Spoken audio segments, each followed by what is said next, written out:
these snakes and living alongside them. So we'll crack in. Now this snake I've got in this box is a little bit of a rarer specimen, so I'm going to get them out.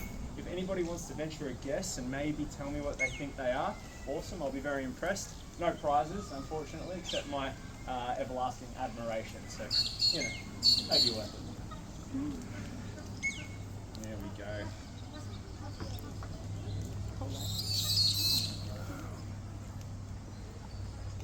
Pretzel tail unfurled. There we go. Alright, so I'll pop this guy down on the ground here so we can all have a nice good look. Now, anybody know what kind of snake this is? Yeah? A collet snake. Hey, wow, very well done. Absolutely, yeah. This is a collet snake. This is a member of the black snake family. So you'll find them alongside species like our red-bellied black snake in terms of, well, some of their behaviour and certainly the way that venom works. Now, like a lot of our black snakes, our collet snakes here have a particular favourite type of food, something they like to eat more than anything else. Anyone know what that is? Do you want to follow us up? Do you know what collet snakes like to eat? Oh, see, yeah, that's number 2 on their list for sure. These guys do take other snakes, but first and foremost is going to be amphibians, frogs. Now, usually when you look at a lot of our black snakes, and I'll use the red-bellied black snake as the example here, that's a species that's going to want to stay near bodies of water. But the collet snake lives out in the black soil country, out in further west Queensland. So not a lot of water going out there. In fact, it's all dry and cracked, and until the wet season, there's not much food getting around at all. So the reproductive strategy of this snake is to wait until the rains come, and that's when they start to hatch. Now, when these guys hatch out of their eggs, they're coinciding with all of those frogs hatching as well, so they've got an abundance of food they can follow around, grow nice and fast, get as big as they can before it dries up. Now, for the dry season, all the frogs are gone, and this is where they turn to snakes. Now, there is one particular species of snake that the collet snake loves to eat. Anyone want to take a guess? Tigers. Oh, I like where you're at, but no, it's not the tiger. Inland. Not the inland, but similar kind of area there. The favourite snake that a collet snake loves to eat is a collet snake. These guys are a cannibalistic species. They are known to take smaller individuals. Now take Jaffa here. I'll lift him up so we can get a bit of a better look. Jaffa is pretty large.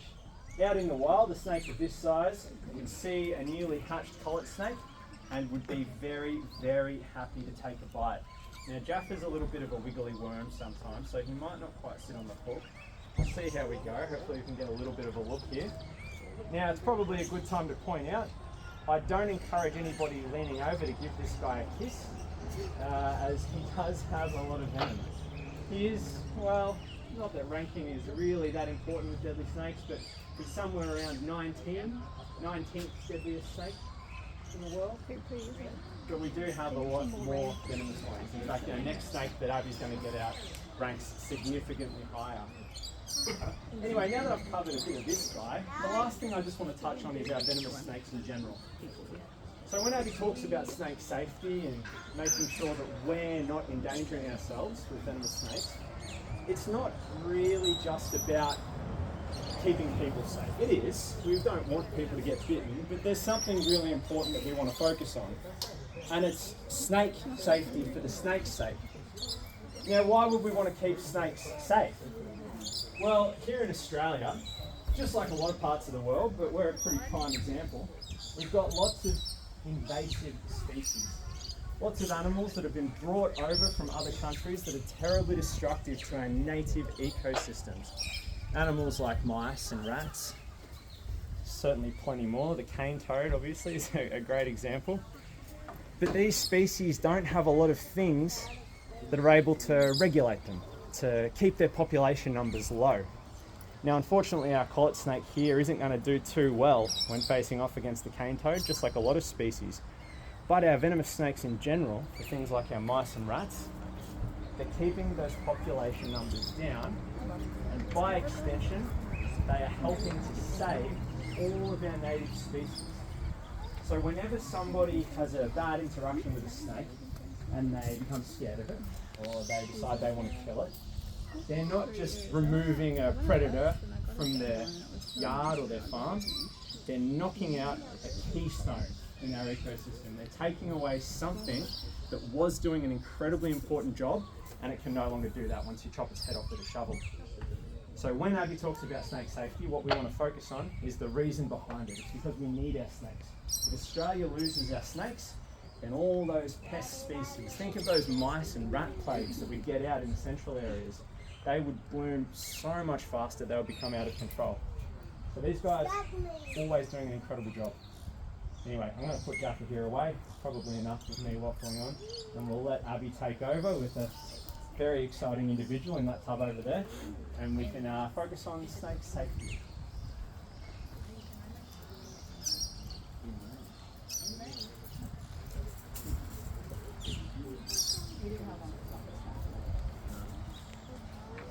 How many you got of snakes?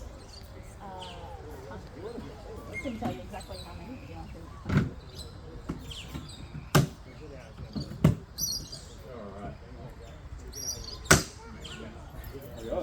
Yay, my turn. Alright guys, well, as Bass said, my name is Abby and I've got a pretty wicked little snake here for you. Now, Bass and I are not the only good looking ones here at Billabong. We also have some pretty good looking animals as well. And this one here is a really great example of one of my personal favourites in terms of that aesthetic appearance. If I can actually get my hook under him, that would be a nice start. Come here, big boy. Now this species here, we're going to play this guessing game again. I'm going to see if you folks can figure out what we're looking at here. Anybody want to chuck a guess out? Mulga snake. Bang on. Now, a lot of people go straight to eastern brown when they see this snake here. They go, oh, it's brown, it's big, venomous, it must be an eastern brown snake. When I tell them it's not an eastern brown snake, they go, oh, well, it's a brown snake and it's big, so it must be the king brown snake. Now, you'd be absolutely right, but if we're getting technical about things, this little snake here is more accurately called the mulga snake. Does anybody know why we don't like calling them king browns anymore? Because they're not related to eastern brown snakes. They may look quite similar in a lot of different ways, but they are not in the same family. This beautiful boy here is in our black snake family, which when you look at him, you go, all right, she's spitting whatever she's choosing to spit, she's lying right to my face. But in actual fact, this is a member of our black snake family, very closely related to species like our beautiful tiger snakes.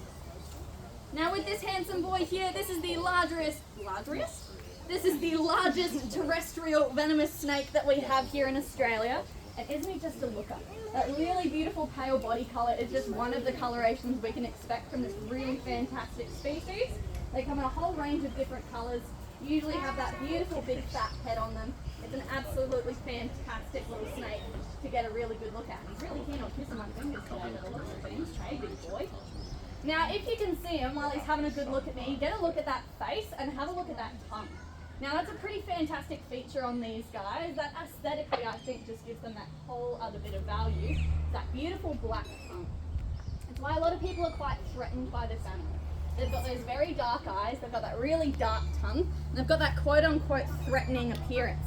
But in actual fact, this is a fantastic snake that is no deadlier than any of our other venomous snakes here in Australia. They might have a pretty toxic toxin in their bodies, but nothing makes this specific snake more deadly than anything below them except for that toxin, not their behaviour. The only reason they have been such a threat to people for so long is because of how much toxin they can put in your body in one sitting. Up to 120 milligrams of their toxin they can inject, which is double that of some of our other venomous snake species here in Australia. So they have a pretty poor reputation because people go, oh, this thing's got a ton of toxins in it. It's a highly potent toxin as well. So I should kill this snake whenever I see it because that's going to keep me safe and that's going to keep my family safe.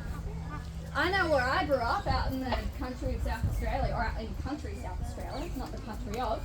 We were told the only good snake is a dead snake. Anybody else grew up hearing that? Yeah? Good chunk of us. My mother hates my choice of career just based on that one phrase alone.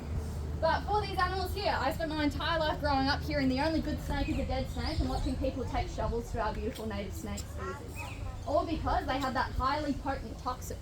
But just like Bass was talking about, that toxin and the behaviour of these animals is what keeps our ecosystem nice and healthy. We've got invasive species by the bucket load here in Australia, and things like our venomous snakes are our front line of defence from things like those rodents and some of those invasive amphibian species that have decided to call Australia home. Now, if you see a snake out in the wild, you do not need to immediately go and grab your shovel. What you can do instead is stay nice and still. Isn't that crazy? You don't have to do anything. In fact, what I'm asking you to do is literally nothing.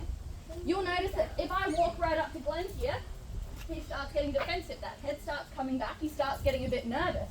But if I do this really cool thing called standing still, Glenn's going, oh, well, you're not a predator, because if you're a predator, you'd be having a go at me already. So I'm just going to slowly move in the opposite direction, nice and cautiously, because you've showed me that you're not a threat. So if I stay nice and still, this guy knows I'm not going to harm him, I know he's not going to harm me, and we're all better off because of it. But again, if I walk up and start making silly moves, mucking around near his face, that's when he starts getting nervous. These animals are just like your average person. If I'd never met Jen before and I walked up and got this close to her face and started mucking around, chances are she'd crack me in the head because she wouldn't be too bloody happy about it. But she wouldn't, that's a lie. But your average person on the street would probably give you a good smack upside the head for it. So our venomous snakes, they should be treated exactly the same. And our non-venomous snakes as well. If you walk up to somebody in the street and do something stupid and get yourself bashed, you're not going to blame the person that bashed you, you're going to blame you for doing something stupid. So if you go up to our venomous snakes and do something stupid, they don't have hands to punch you with, they've only got those teeth to defend themselves. And if they don't think they can get away from you, then of course they're going to use that method of defense. So don't be surprised if you get yourself bitten, because if you play stupid games, then bloody oath you're going to win some stupid prizes. Now again, staying nice and still is the name of the game, but if you do want to admire these animals out in the wild, then staying about this distance away is going to be your best bet. That way you can take your photos, get a really good look at our absolutely incredible Australian species, and keep yourself out of harm's way in the process. Having something like a compression bandage on hand, which looks just like, if I can get this open, which looks just like this, has saved many, many lives here in Australia. When you give it a stretch, these rectangles turn into squares. You know you've used enough compression. You're going to wrap that around the entire limb that's been bitten. Now, I'm not a first aid educator, so I'm legally not allowed to teach you how to do it, but Dr. Google is. So go do some Googling when you get home and that'll teach you how to do it instead. Something like a compression bandage, steel-toed boots, nice thick socks, long loose fitting pants, and nice warm ones where our reptiles are most active, that's going to keep you nice and safe, and that's going to keep our snakes nice and safe as well. They want nothing less than to come up to you and bite you. It's no fun for them, and it's no fun for us. So keep your distance and keep yourself safe. If you have any questions about anything that we've showed you guys today, please do feel free to ask. But if you are keen to hang on to something non-venomous, we are going to be doing some handling with our lizards, snakes and crocodiles down at our show area very shortly. So feel free to head down that way. Any questions, like I said, ask away. And thanks for listening to us, guys. Appreciate it.